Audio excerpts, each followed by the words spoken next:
کوچکترین حرکتی به کتک خوردن ما منجر می شد. بیشتر وقتها بی دلیل کتک می خوردیم. مثلا برای گرفتن یک وعده غذا باید صف می بستیم. حتی بیشتر وقتها برای همان تکه کوچک نان جیره‌بندی هم باید صف می گرفتیم. یک بار زندانی پشت سر من اندکی از خط خارج شده بود و موجب خدشه وارد کردن به نظم مورد علاقه افسران اس شد. همین مسئله باعث برانگیخته شدن خشم فراوانی شد. از اتفاقهای پشت سرم و آنچه در ذهن نگهبان می‌گذرد هیچ اطلاعی نداشتم. تنها ضربه‌های محکمی را روی سر خود حس کردم و دیدم نگهبان با چوبی بالای سرم است. در چنین لحظه‌هایی بیشتر از جسم روح ضربه می‌بیند و این موضوع برای بزرگسالان به اندازه کودکان صدق می‌کند. زیرا روح از بی‌عدالتی رنج می‌کشد و به طور کلی بی‌منطقی آزاردهنده تر است. نکته حیرت آور این است که یک ضربه بدون داشتن اثر ظاهری می‌تواند 1000 بار از ضربه‌ای با داشتن آثار ظاهری آزاردهنده تر باشد. به خاطر دارم روزی طوفان باعث پوشاندن خط آهن به وسیله برف شد و باز هم در این هوای سرد و برفی گروه ما مجبور به کار کردن بود. من به سرعت ریل را با بیل جابجا می‌کردم. در این حین فقط برای نفس تازه کردن لختی به آن تکیه زدم و در همان لحظه از بدشانسی نگهبان مرا دید و فکر کرد وقت گذرانی می‌کنم. رفتار او در مقابل این عمل من از 1000 بار ضربه سخت‌تر بود. درد و رنج افتاده در جان من نه از دشنام و نه از ضربه زدن بود. او به مردی مثل من که در مقابلش با لباسهای پاره پاره و گرسنه که تنها تصویری محو از وجود انسانی خسته برایش مانده است، حتی زحمت دشنام دادن یا حرف زدن را هم به خودش نداد. در عوض با خوشحالی ددمنشانه‌ای سنگی به سمتم پرتاب کرد. درست مثل جلب کردن نظر حیوانی اهلی برای اینکه به ادامه کارش برسد. توهین‌های رفتاری دردناکترین بخش کتک‌ها بود. باز به خاطر دارم که یک بار مجبور شدیم تیرهای چوبی سنگین و بلندی را روی مسیری یخی جابجا کنیم. با لغزش پای یکی از افراد جان بقیه هم به خطر می‌افتاد. در میان آنها یکی از دوستان قدیمیم که لگن خاصرش نقص مادرزادی داشت، اما او از اینکه با وجود این مشکل توانایی کار کردن را دارد بسیار خوشحال بود. زیرا هنگام گزینش کسانی که نقصی در بدنشان داشتند حتماً به اتاق گاز منتقل می شدند. ولی او با وجود این نقص از گزینش عبور کرده و همراه ما کار می کرد. اما امروز همین مشکل مادرزادی دردسر زیادی برایمان ایجاد کرد. او با تعدادی از زندانیان تیر چوبی بسیار سنگینی را جابجا می کرد که یک مرتبه روی مسیر یخزده لنگید و نزدیک بود به زمین بخورد و دیگران را به دنبال خود بکشد. هنوز نوبت من نشده بود، اما با دیدن این صحنه به سرعت به کمکش رفتم که ناگهان ضربه‌ای به پشتم خورد. در همین حالت تنبیه شدن بودم که فرمان به جای خود را صادر کرد. نکته تعجب آور این بود همین نگهبانی که مرا به باد کتک گرفت دقایقی پیش با لحن ملامت کننده‌ای گفت ما خوک‌ها اصلاً حس همکاری نداریم.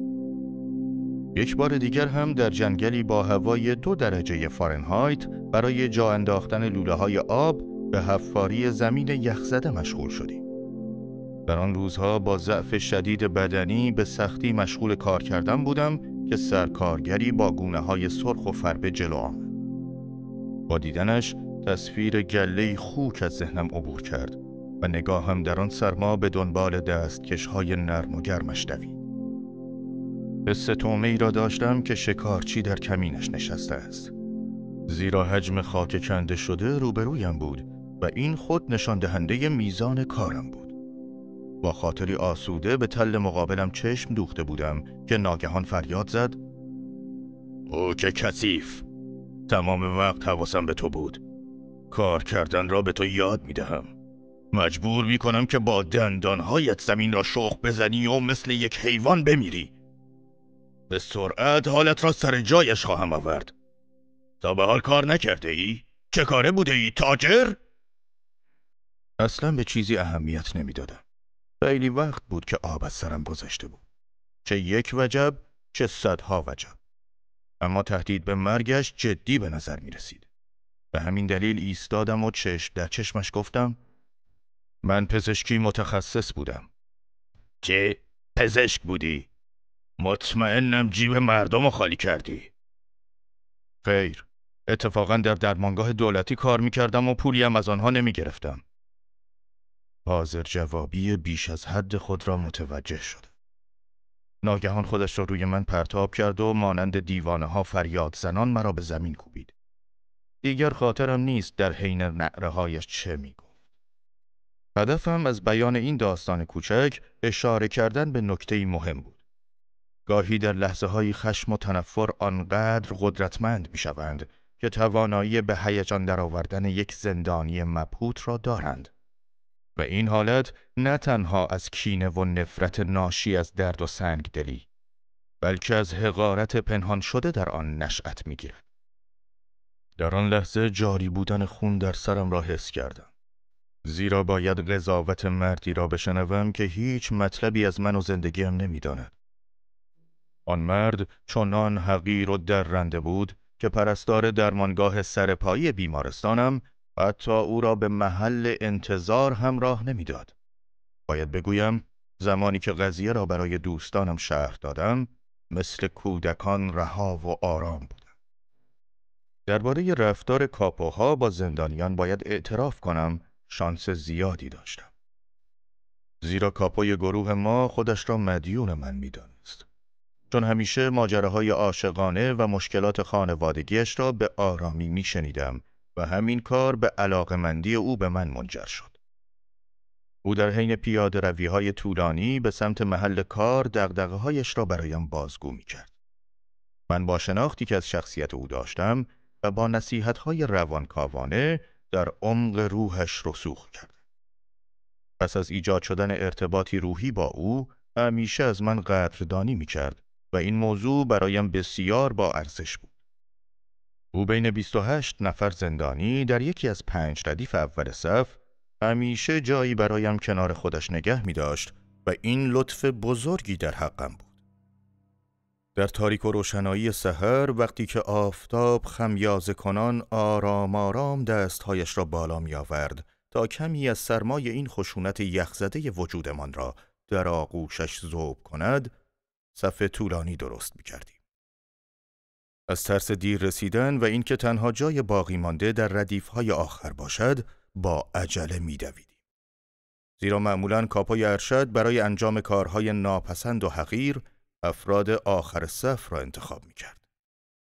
آنها افزون بر این که مدیر نگهبانان ناآشنا می شدند، باید کارهای سخت گروه را نیز انجام می دادند. کاپوها برخی اوقات برای مچگیری زرنگترها افراد مورد نیاز خود را از میان 5 ردیف اول انتخاب می کردند. اگر کسی انتقاد و درخواستی داشت، چند لگد جانانه پاسخش بود و مجرمین معترض را تا رسیدن به کار همراه فریاد و کتک دوان می کشندند. با دیدن این ظلم‌های بی امان می دانستم تا زمانی که کاپوی گروهم به درد و دل کردن با من احتیاج دارد، از این نگرانی و برنامه‌ها در امان هستم. در نتیجه بسیار خوشحال بودم. جایگاهم با ضمانت و افتخار در کنارش بود. اما دوستی با او برتری دیگری هم داشت. من هم به خاطر تورم پا مثل تمام زندانیان درد می کشیدم. ورم پاهایم چنان زیاد بود که پوستش کشیده می شد و به سختی می توانستم زانوهایم را حرکت دهم. برای پوشیدن کفش با پای متورم مجبور بودم که بند آنها را نبندم. در صورت داشتن جوراب کفشهایم باز تنگتر می شد و دیگر اصلاً نمی توانستم آنها را ببندم.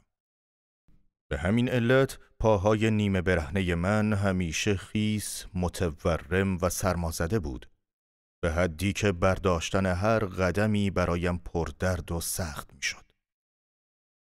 زندانیان در راهپیمایی‌های طولانی به دلیل پوشیده شدن کفش‌هایشان از برف با لغزش زیادی راه می‌رفتند. با زمین خوردن افراد پشت سرشان، آنها هم روی هم می‌افتادند. واژگون شدن آنها فقط برای لحظه‌ای به ایستادن این ستون گوشتی منجر می‌شد. بروز چنین اتفاقهایی کاپوهای منتظر را بر آن می‌داشت تا برای بلند کردن آنها بی‌وقفه با دسته تفنگ به جسم خسته زندانیان ضربه‌هایی سخت وارد کنند. کاملا مشخص است. افراد در جلوی صف به ناچار از حرکت باز می ایستادند و دیگر برای رسیدن به بقیه به دویدن با پای متورم و دردناک نیازی نبود. در این مورد هم شانس با من یار بود. چون پزشک جناب کاپو بودم، می توانستم در ابتدای صف با قدم‌هایی آسوده حرکت کنم. خاطرم از جنبه خوراک نیز از کاپوی خودم راحت شده بود. به دلیل خدمت‌های انجام شده در حقش، زمان تقسیم سوپ نهار، نوبت من که میشد، با زدن ملاقه به ته دیگ، مقداری نخود هم در کاسه ام میریخت. او چون در گذشته افسر ارتش بوده است، شهامت زیادی داشت. به قدری که به سرکارگری که میانه خوبی با او نداشتم، مرتب تعریفم را میکرد و میگفت من کارگر خاص و استثنایی هستم. این تعریف‌ها کمکی به من نمی‌کرد، اما گاهی در بعضی از تنگناهای دلهره آور تهمانده جانم را نجات می‌داد. یکی از چند موردی که به کمک او نجات پیدا کردم این بود که روزی پس از دعوایی سخت با سرکارگر مرا پنهانی برای کار به گروه دیگری فرستاد و این جابجایی گروه کار مهمی بود. سرکارگران غمخواری بودند که می‌کوشیدند حداقل در محیط کار امکاناتی برایمان دست و پا کنند. با این وجود همیشه متذکر می‌شدند که کارگری معمولی در مدت زمان کوتاه چند برابر ما فعالیت می‌کند. اما آیا آنها می‌دانستند که سهم نان کارگران معمولی دیگر روزی 300 گرم هم نبود؟ که غالباً ما کمتر از این مقدار دریافت می‌کردیم. و هرگز روزی نیم لیتر سوپ بسیار رقیق نمی‌خوردند. فشارهای روانی وارد شده به ما هیچگاه روی آنها نبوده است. تا جایی که از خانواده‌هایمان خبری نداشتیم. آنها را یا به اردوگاه‌های دیگر برده یا به سرعت به اتاق‌های گاز فرستاده بودند. از طرف دیگر سرکارگران عادی هر روز و هر ساعت به مرگ تهدید نمی‌شدند. آیا این موارد را می‌دانستند؟ یک بار جرأت کردم و به سرکارگری گفتم اگر شما هم در مدت زمان کوتاهی که راهسازی را یاد گرفتم جراحی مغز را یاد می گرفتید احترام ویژه‌ای برایتان قائل می شدم. او با شنیدن این حرف فقط به صورت تمسخرآمیزی لبخند زد. بی احساسی مهمترین علامت مرض مرحله دوم و سازوکار ضروری دفاع از خود به شمار می رفت. آهسته آهسته واقعیت سست می شد و تمام تلاش‌ها، عواطف و هیجان‌ها روی یک مسئله، یعنی زنده ماندن و حفظ جان دوستان خود متمرکز می شد. شبنگام زمانی که زندانیان مانند گله از کار به اردوگاه برمیگشتند، تنها چیزی که با خود زمزمه می کردند این بود که خب، روزی دیگر هم گذشت. به خوبی مشخص بود سختی که برای زنده ماندن همیشه همگام آنها قدم برمی داشت، روحیه زندانیان را ضعیفتر می کرد. با دیدن این اوضاع، چند نفر از همکاران من در اردوگاه که در زمینه روانکاوی اطلاعاتی داشتند، اغلب از واپسروی در میان آنان صحبت می کردند. واپسروی برگشتن به گونه‌ای از زندگی ذهنی اولیه است. زندانی در چنین مرحله‌ای آرزوها و خواسته‌هایش را در خواب می‌بیند. آنها بیشتر خواب‌هایی را می‌دیدند که یا در حسرتش بودند یا از کمبود و نبود آن رنج می‌کشیدند. آنها خواب شیرینی، نان، سیگار و حمام گرم را پشت پلک‌هایشان لمس می‌کردند. این خواسته‌ها در دنیای بیداری برآورده نمی‌شد و به همین دلیل به شکل رویا خودش را نشان می‌داد. اینکه این خوابها مفید بود یا نه، بحث جداگانه است. واقعیت زندگی اردوگاهی و اختلاف ترسناک آن با خیالات و پریشانگویی رویاها چیزی بود که زندانی در بیداری با آن روبرو می‌شد. هیچگاه فراموش نمی‌کنم که شبی با غرغر یکی از زندانیان از خواب پریدم. او به شدت دست و پا می‌زد. انگار کابوس دیده بود. از آنجا که همیشه با افرادی که خواب می‌دیدند و پریشانگویی می‌کردند حس دلسوزی داشتم، سعی کردم فرد درمانده را بیدار کنم. اما لحظه‌ای ترسیدم و دستم را کشیدم. زیرا در آن ثانیه‌های پرهیاهوی او به این حقیقت اندیشیدم که هیچ خوابی هرقدر هم ترسناک باشد، اما نمیتواند به اندازه واقعیت زندگی که در آن هستیم تلخ و گزنده باشد. و من ناخواسته میخواستم او را به این زندگی برگردانم. با وجود شرایط نامناسب و سخت غذایی اردوگاه، وعده‌های ناچیز و اندک و موقعیت بدی که از آن رنج می‌بردند، طبیعی بود که یک وعده غذای خوب برایشان مثل خواب و رؤیا باشد و آنها را با خود درگیر کند. این مطالبی را که با اشک واژه‌ها به تصویر کشیده‌ام، تنها بخشی از زشتی آنجا را نشان داده است. ابتدایی ترین نیاز حیات آدمی، یعنی خواب و بیداری، حرف داغ زندانیان شده بود و حتی خیال خامش در هن و هن کار دست از سرشان بر نمی داشت. آنها نزدیک به هم فعالیت می کردند و هیچ نگهبانی مراقبشان نبود. بلافاصله پس از شروع کار، نخستین بحث گل کرده در میانشان موضوع غذا بود. مشغول حرف می شدند.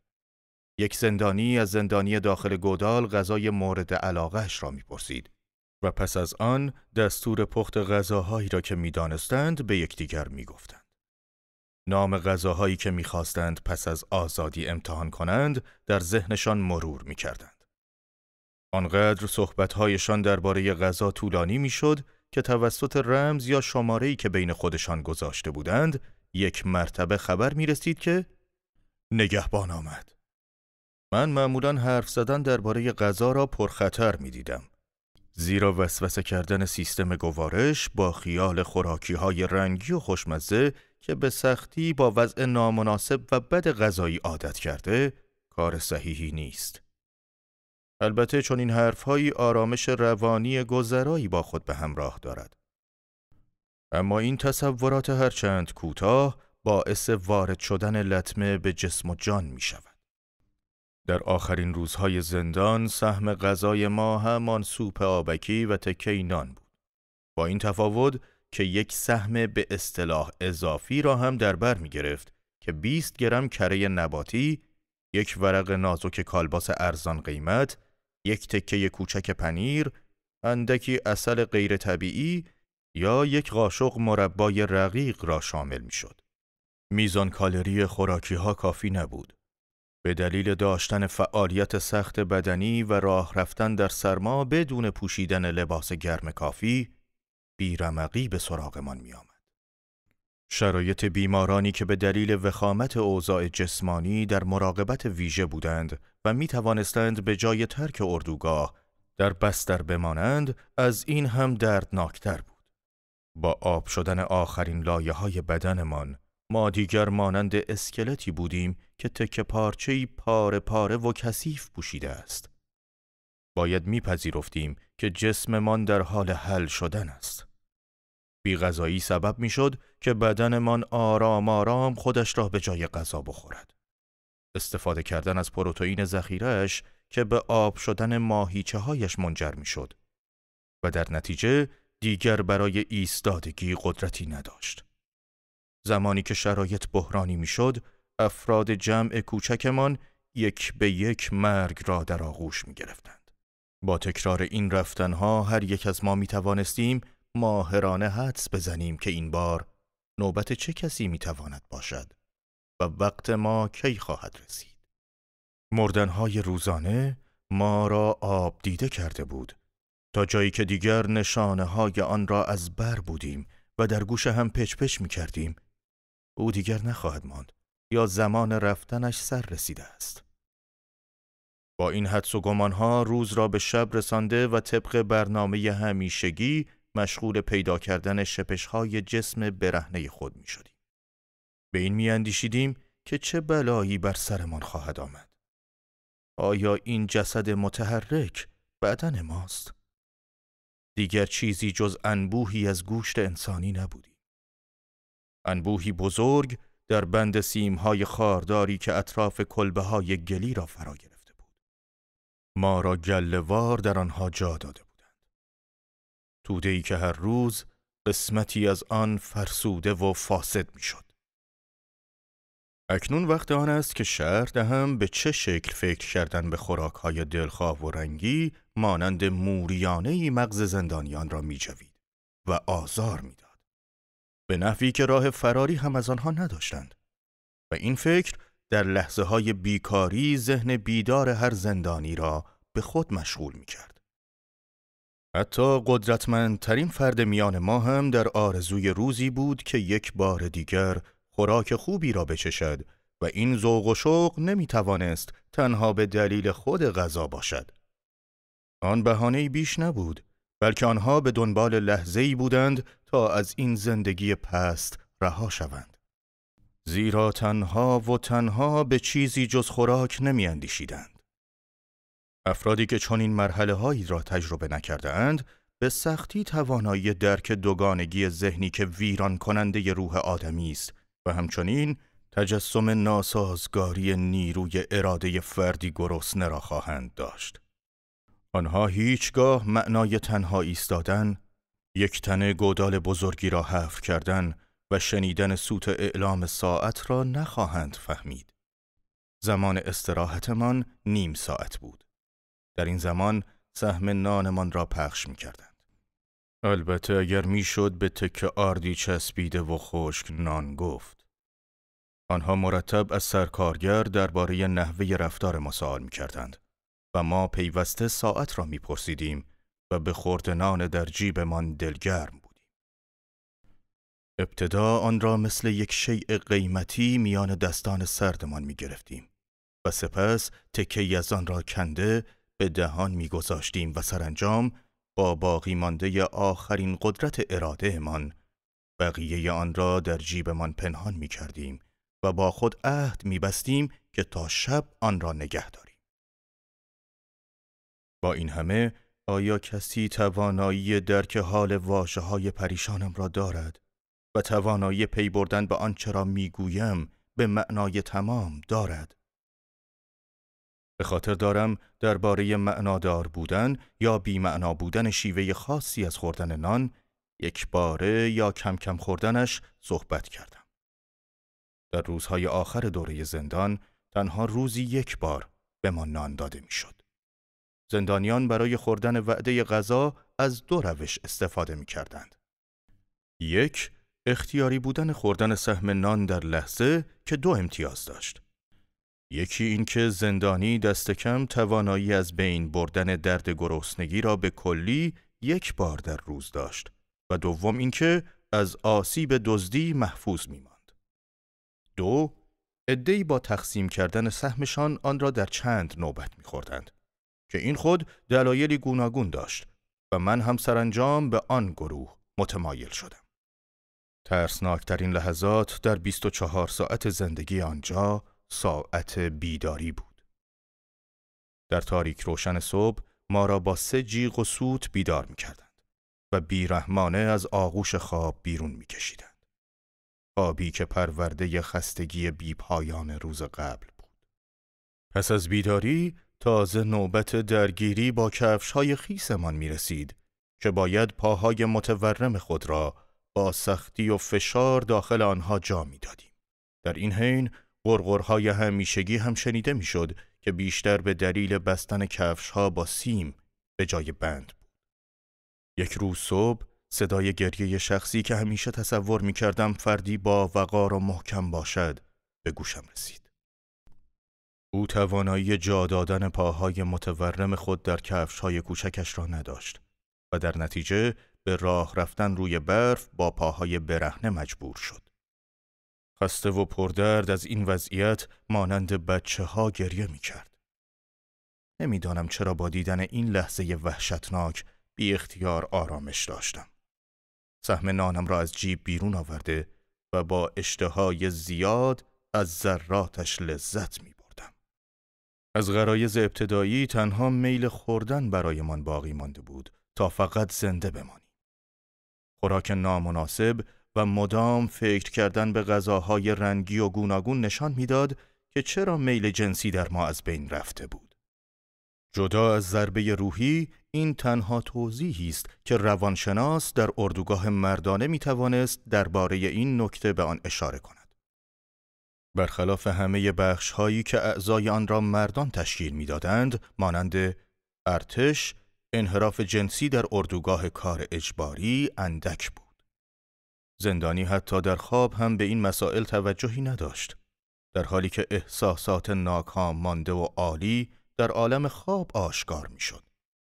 بیشتر زندانیان با غرق شدن در یک زندگی ابتدایی و تلاش برای زنده ماندن به هر چیز غیر همسو با این هدف بی توجه بودند و این امر نمایانگر خالی شدن آنها از احساسات و عواطف بود.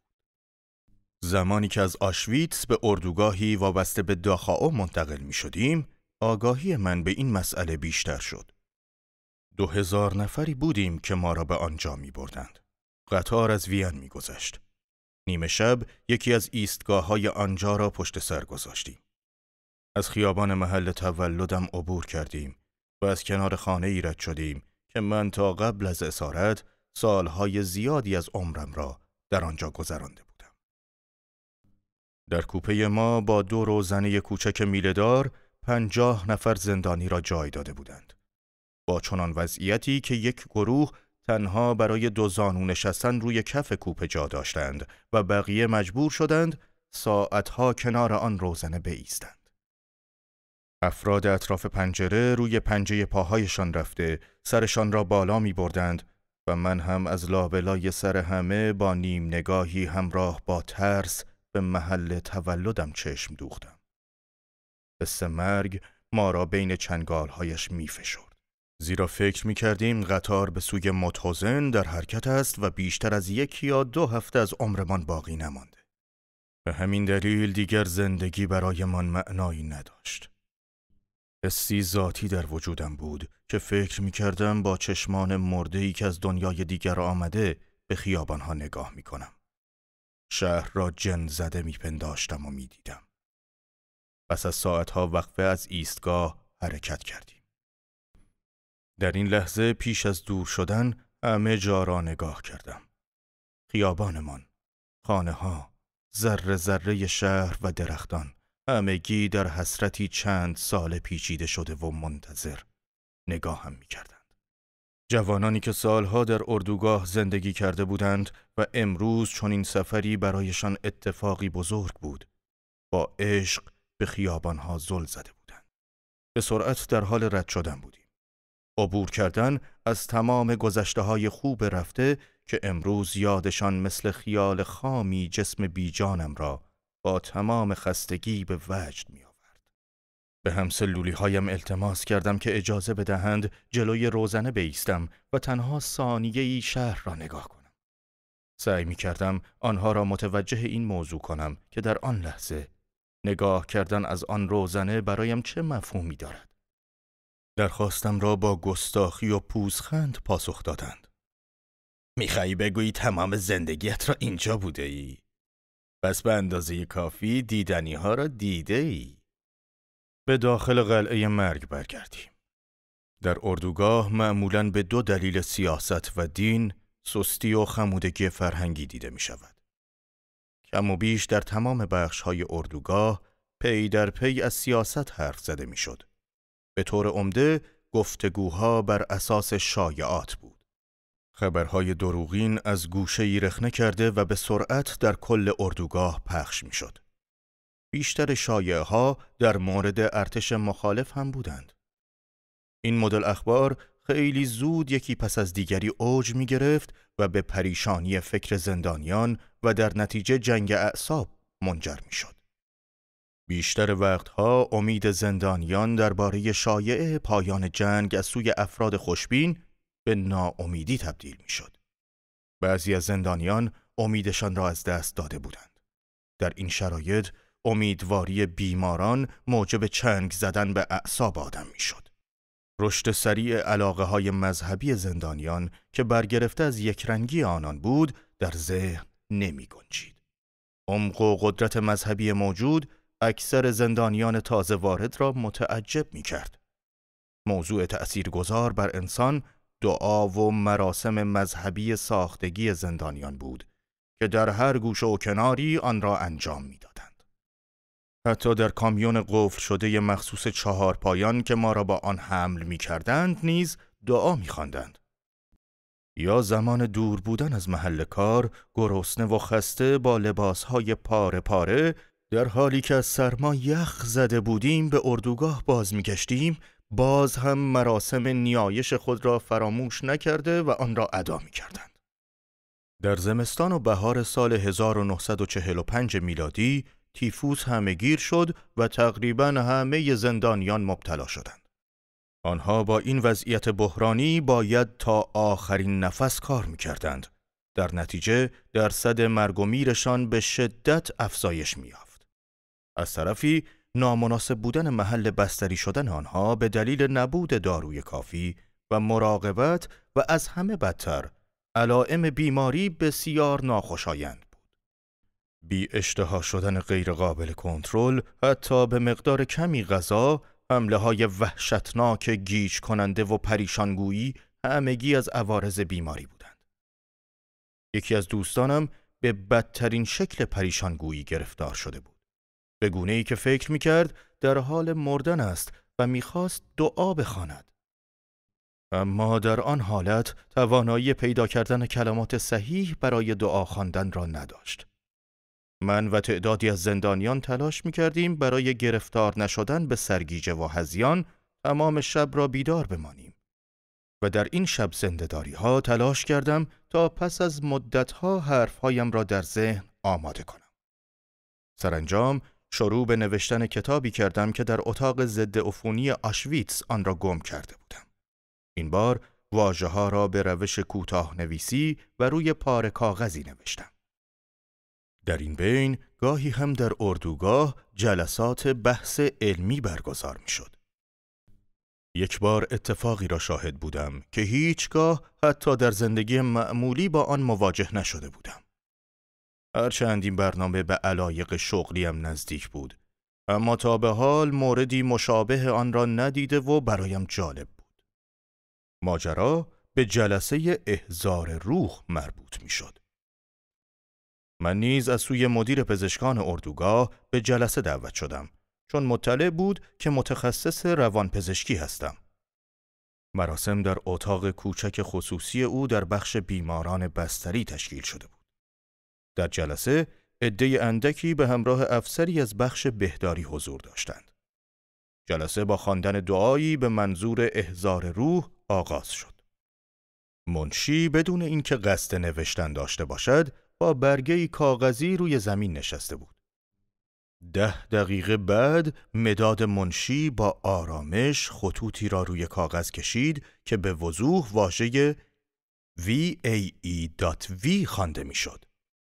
میگفتند که او هرگز لاتین یاد نگرفته و پیش از این هیچگاه واژه‌های واعه و ویکتیس به معنای وای بر مغلوب را نشنیده است.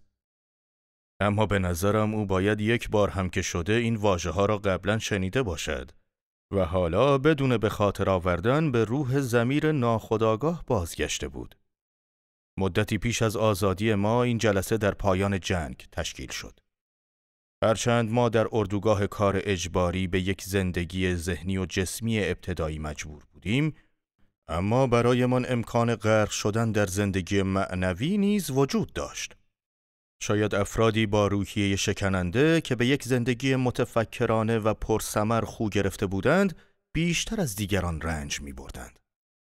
این عده اغلب ساختمان بدنی ظریفی داشتند، اما کمتر از دیگران به زندگی درونی آنان آسیب می رسید. آنها توانایی برگشت از محیط ترسناک بیرون به زندگی پربار درونی خود و به آزادی معنوی را داشتند و این بود راز آن تعداد از زندانیان ضعیف و ناتوان که بهتر از افراد پرقدرت در برابر زندگی اردوگاهی مقاومت می‌کردند. بهتر است برای روشن‌تر شدن این نکته تجربه‌های شخصیم را نقل کنم. بگذارید اتفاقی را برایتان بازگو کنم. در تاریک روشنی هوا هر صبح با پای پیاده به اجبار به طرف محل کارمان می‌رفتیم. فرمان قدم رو با فریاد فرمانده صادر می‌شد. رو قدم رو، چپ 2 3 4، چپ 2 3 4، چپ 2 3 4. نفر اول حرکت، چپ و چپ و چپ و چپ، کلاها برداشته. هنوز هم این کلمات در گوشم تکرار می شود. با صدور فرمان کلاها برداشته ما از دروازه اردوگاه رد شدیم و نورافکنهای چرخان روی ما می چرخید. کسی که به طور صحیح راه نمی رفت لگد می خورد. بیچاره زندانی که پیش از اجازه دادن به خاطر سرما کلاهش را به سر می گذاشت تا روی گوشهایش را بپوشاند. خدا می داند چه رفتاری در انتظارش بود. ما میان تاریکی سحر در امتداد جاده‌ای که از اردوگاه جدا می شد روی سنگ‌های بزرگ به سختی راه می رفتیم. با سر پایین می آمدیم و به داخل گودال‌های بزرگ سر می خوردیم. نگهبانان همراهمان فریاد می کشیدند و با دسته چوبی تفنگ ما را جلو می بردند. افرادی با پاهای ورم کرده نمی توانستند به خوبی راه بروند، در نتیجه بازوی دوست خود را می گرفتند. هیچ کلامی شنیده نمی شد. زیرا سوز سرما رمقی برای حرف زدن باقی نمی گذاشت. فرد کناریم یقه‌اش را بالا کشید و دهانش را داخل آن برده بود تا صورت سرمازده‌اش را گرم کند. ناگهان آرام در گوشم گفت: اگه همسرامون ما رو تو این وضعیت می دیدن چی؟ امیدوارم اونا وضعیت بهتری داشته باشن و از بلایی که سرمون میاد بیخبر باشن. حرفهای او یاد همسرم را در ذهنم زنده کرد. در حالی که کیلومترها مسافت را روی یخها با سر به زمین می آمدیم، بارها از یکدیگر کمک گرفته و همدیگر را بلند می کردیم و به راه ادامه می دادیم. به همین شکل قدم به قدم زمین خورده و بلند می شدیم و هیچ حرفی با هم نمی زدیم. اما هر دو می دانستیم که به همسران خود می اندیشیم. گاهی به آسمان نگاه می کردم. ستاره ها در حال خاموشی بودند. نور گلبهی رنگ سپید دم پخش می شد تا کم کم به جای ابرها بنشیند و هنوز چهره همسرم در ذهنم واضح بود. او را تصور می کردم با زیرکی مرموزی که داشت با من حرف می زد. می خندید. نگاه اطمینان بخش و صورتش را می دیدم. چه حقیقت داشته باشد و چه نه، نگاهش در آن لحظه روشن‌تر از خورشیدی بود که کم کم داشت بیدار می شد. در آن ثانیه ها فکری در ذهنم جان گرفت. برای نخستین بار در زندگیم حقیقتی را درک کردم که شعرای زیادی آن را به شکل ترانه سرودند و اندیشمندان مختلفی نیز آن را به عنوان خرد نهایی بیان کردند. این حقیقت که عشق عالی ترین و نهایی ترین هدفی است که آدمی در آرزومندی آن به سر میبرد و پی بردن به معنای بزرگترین رازی که نه تنها شعر آدمی بلکه اندیشه و باورش باید آن را آشکار سازد. نجات و آزادی بشر در عشق نهفته است.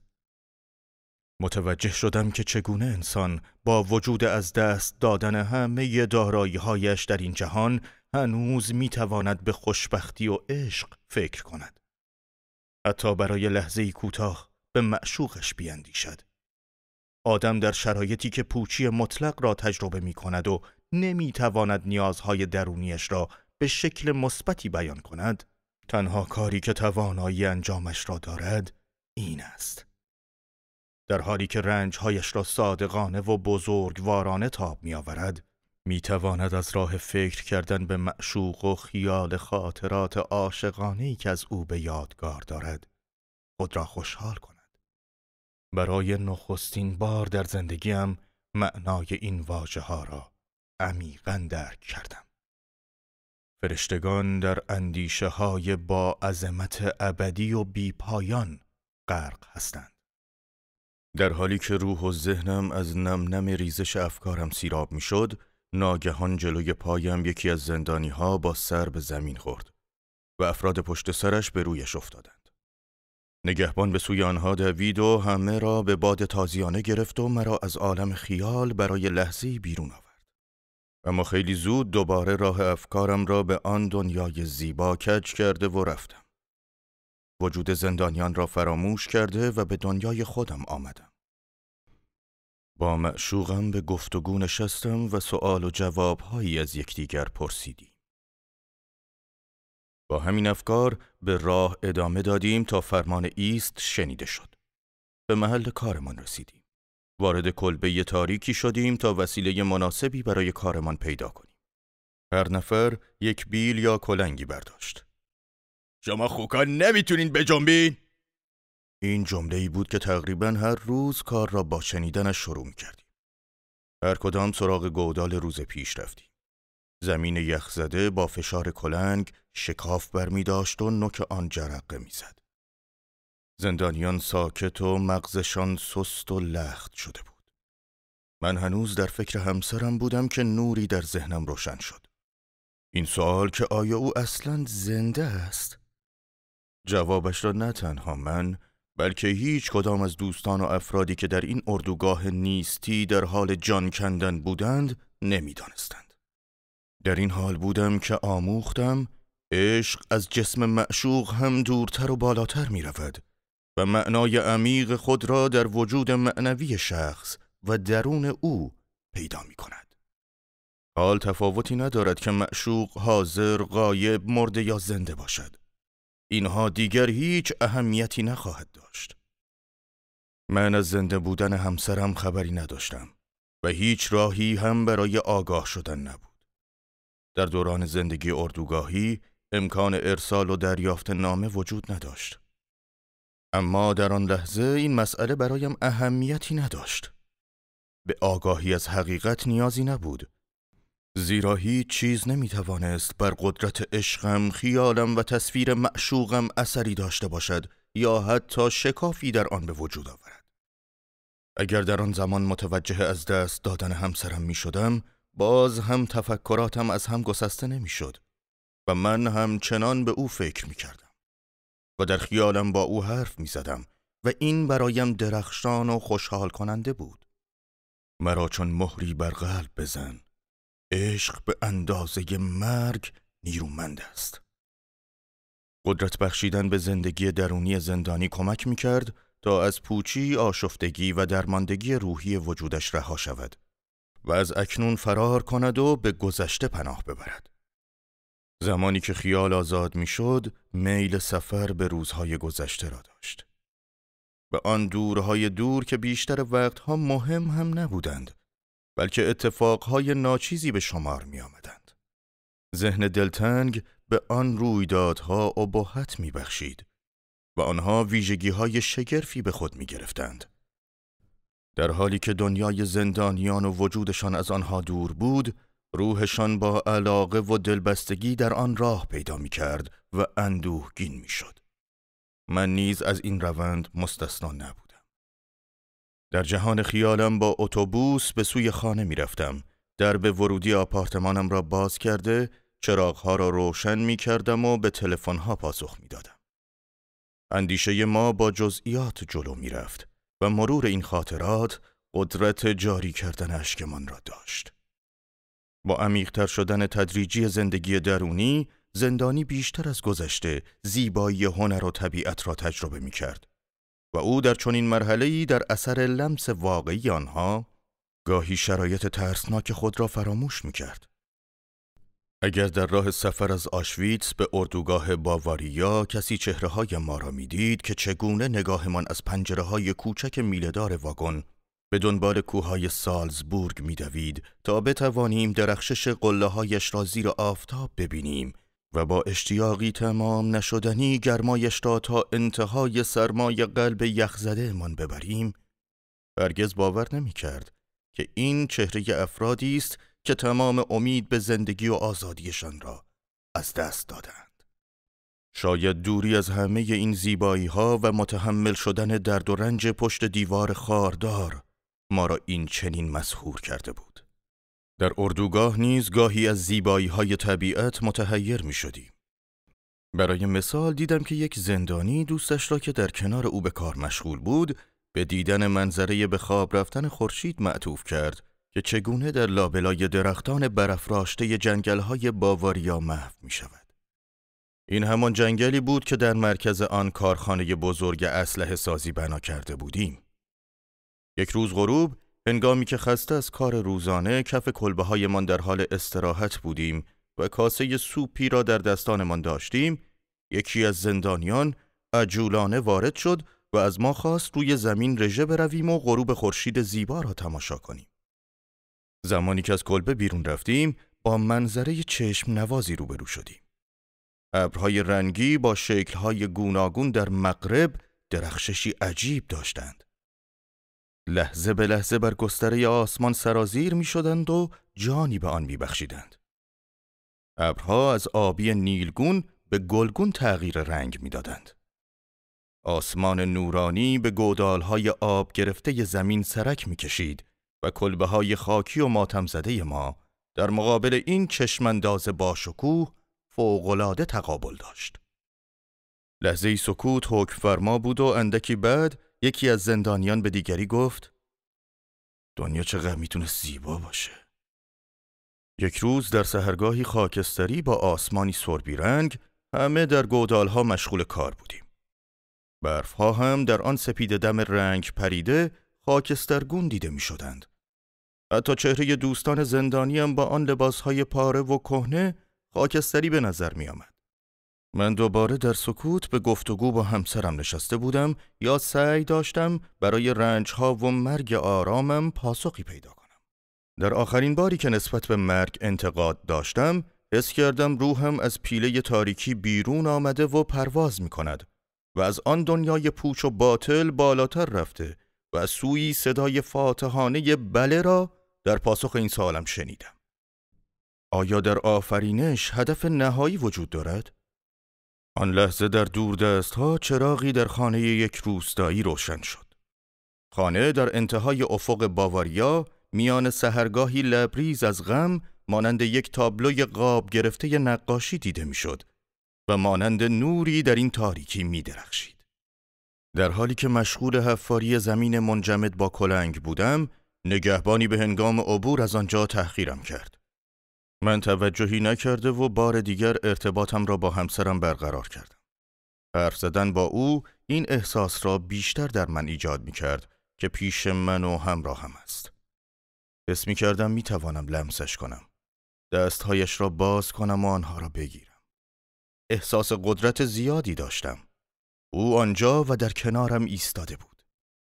در آن لحظه پرسکوت پرنده‌ای مقابلم پایین آمد و روبرویم روی تپه خاک بیرون آورده شده از گودال نشست و با نگاهی روشن به من خیره شد. به خاطر دارم که در سطرهای گذشته از هنر سخن گفتم. آیا در اردوگاه کار اجباری هنری پیدا می شود؟ البته این بستگی دارد از چه چیزی به عنوان هنر یاد شود. گاهی مدلی از کاباره برایمان برپا می کردند. به شکلی که کلبه ها را به طور موقت خالی کرده چند نیمکت چوبی را کنار هم پیچ می کردند و برنامه روی آن اجرا می شد.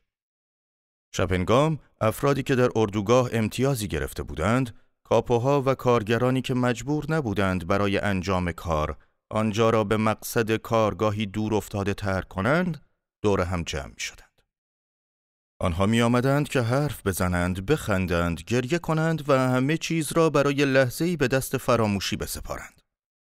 در این برنامه ترانه، شعر، فکاهی و اشاره‌هایی درباره اردوگاه اجرا می شد. همه این کارها به این دلیل بود که درد و رنجمان را حتی برای ساعتی رها کنیم و نتیجه خوشایندی داشت. این دور همی‌ها به حدی در آرامش روحیه ما اثر بخش بود که عده‌ای از زندانیان عادی با وجود خستگی روزانه و در حالی که وعده غذایشان را از دست می‌دادند، برای تماشای برنامه‌ها می‌آمدند. در 30 دقیقه‌ای که برای نهار وقت داشتیم، زمانی که سهم سوپمان را هزینه آن را پیمانکاران می پرداختند که پول زیادی هم خرج نمی کردند. به ما تحویل می دادند.